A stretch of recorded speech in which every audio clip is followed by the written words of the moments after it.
Hello again, everyone.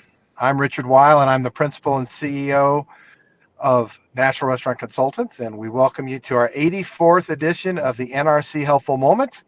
And once again, I'm joined by the principal and owner, president of Top Line Management, CafeFuel, the wonderful Brian Devine.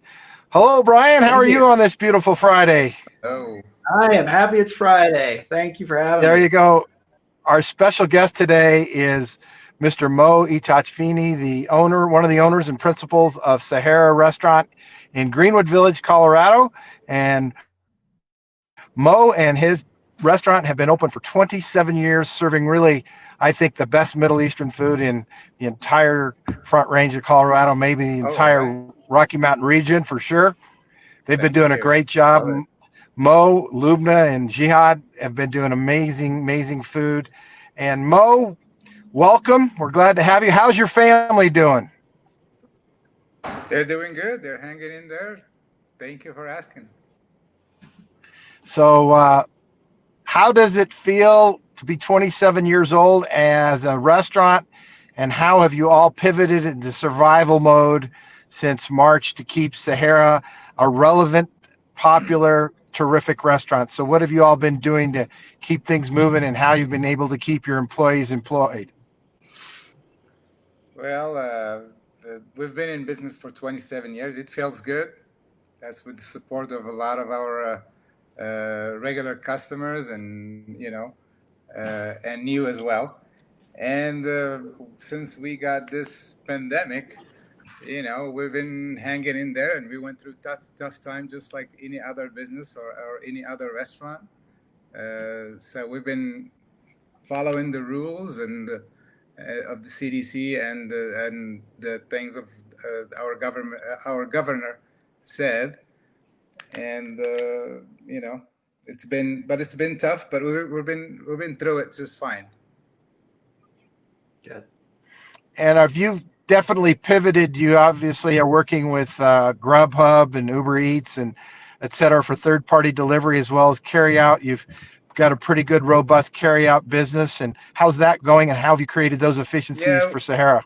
yeah. Since the pandemic started, we've been promoting the takeout and the delivery and the curbside pickup, and through our partners, did they do the delivery for us, like DoorDash, like you mentioned, Uber Eats and Grubhub, and it has been a good help to our business to keep us at least going. And after that, since we start accepting dine-ins, it in the beginning of it, it's been hard since we have to. It's all new to us, and we have to deal with customers face to face. But we've been handling it very good, doing tray handling to hand people customers checks, and to to keep mask on, and we've been it, I, it's been good so far. So we've been doing it that way, and uh, with the it's yeah, that's about it for now. You guys got some PPP money and you've certainly been able to utilize that. I'm sure that was helpful, but that obviously is something that you're watching very carefully, right? Yeah, the PP money did help us to bring back our employees. Not all of them at 100%, but at least I would say about 50% of them, they made it back, and there was nice of them to let the government help and come back to work, and that money did certainly help. And we brought up about like I said, about 60% of our employees, and they're still with us till now. And but it's coming to an end, hopefully. I hope. Yeah. Well, there might be Just another round of it coming up in September. That's oh possible, right? yeah, Yeah. let's cross our fingers. So I know you're doing cashless or touchless payment. Describe a little bit for your dine-in customers as well as your carry-out customers that walk in. Everything is done at the front of the restaurant, right? Yeah, everything is done through the front. The payment is done at the front of the restaurant, and we promote when people call for takeout delivery that they will pay through the phone. We collect their credit card number and we run it through the phone, so it's touchless. There's no contact, no hand to hand contact. And we promote credit card versus cash, so that like that it will keep our employees healthy and everyone else in the restaurant healthy. And I think you also pivoted to a QR code menu, right? Is that right? Yeah, for the menu, we uh, we did the QR code. Customers, they scan the menu through the QR code with their phones, and they get to our menu. So like that, they won't get our, the menu that we have at the restaurant. That's it's good and healthy that way.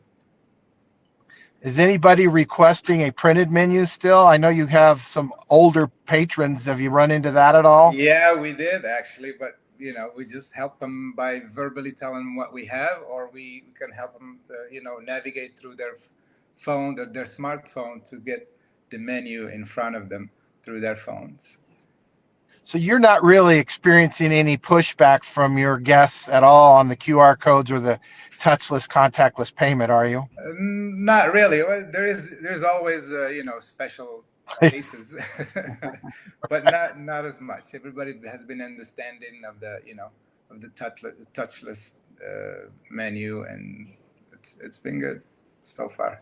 One of the great reasons to have Mo on today from Sahara Restaurant in Greenwood Village, Colorado, is he is an outstanding example. Sahara is what independent and other restaurants have had to do to be relevant, to stay relevant. A 27-year-old restaurant has done the things they need to do to follow the protocols, to help the guests stay safe, stay healthy, keep their employees employed. And so we thought this was going to be just a great example, and it is. Brian, do you have questions for Mo at all, or any thoughts? I wanted to add something today. I know I kind of play off of what we talk about, but something that I realized just this week that not all restaurant owners are aware of is that Google My Business is they're changing their platform almost daily. So if you haven't been in your Google My Business listing, that's your map listing. And if you haven't been in there in the last month or so, I would encourage you to get back in there, because what they are doing is they are giving you controls over what people are going to see when they find you online, especially when they're looking you up directly, in a way that they really haven't previously. So what I want you to do is to log into that account. If you don't have access, get access. If you don't know how, reach out. I'm happy to walk you through it. There's no charge for that. We just want to help. But what you're looking for is when you've logged in, you go to info, and then you go to attributes or highlights, and they've changed kind of what they're calling it. But it's probably, I think I looked yesterday, it was called highlights. And you have the opportunity there to say whether you're doing curbside, whether you're doing takeout, delivery, touchless, in restaurants. So you get to tell people everything right up front. And if you're doing that and the person down the street is not doing that, Google's going to show yours first. So please take advantage of that. So Mo, I didn't know if you've looked at it recently. Yeah, actually, I did just last week. Fantastic. Yeah, fantastic. And it did work. As a matter of fact, after I did that, I saw some business, just from doing that. Yeah, in the last week and this week, the business kind of picked up since I've done this. But thank you for the. Yeah, absolutely. Keep checking it, Mo, because it literally, like, that. What's been amazing is that Google's been asking for feedback from organizations like ours, and they're reacting. They're not just like, yeah, maybe we'll get. They're doing it like within a couple of days. So yes. Keep on checking that, and the more you're in there, the more you interact with people that leave you reviews and you respond, the more they're going to push you up, because you're seen as someone that they want people to find. So take advantage of that, Mo. I'm glad that worked out for you. Okay. Thank you. Yeah. Well, thank you, Brian, and thank you, Mo. I can tell you, you're welcome. the best hummus ever is at Sahara or Baba Ganoush, Fatouche, you name it. Thank you. They have the authentic. These are authentic dishes. The recipes are generations, as well as the owners from Morocco and Lebanon. The chef partners from Lebanon, he's Lebanese. Mo and Lubna are both from Morocco. And Mo, I think you speak 4 or 5 different languages. Is that right? Something like that. Trying, at least. Something like that. Mono mi habla español, See, Farsi, you name it. He can speak it. He can see. speak it, and If you Spanish, just of course. pronounce it, I'll pick it up from there.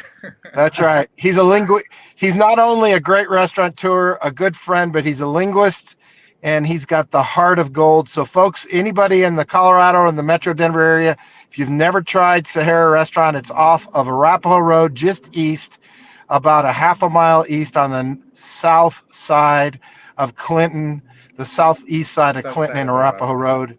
Mm-hmm. Yeah, in Greenwood Village. It's marvelous food. If you, I mean, really, if you've never tried any of the Mediterranean or Middle Eastern food, it's the real deal. I promise you.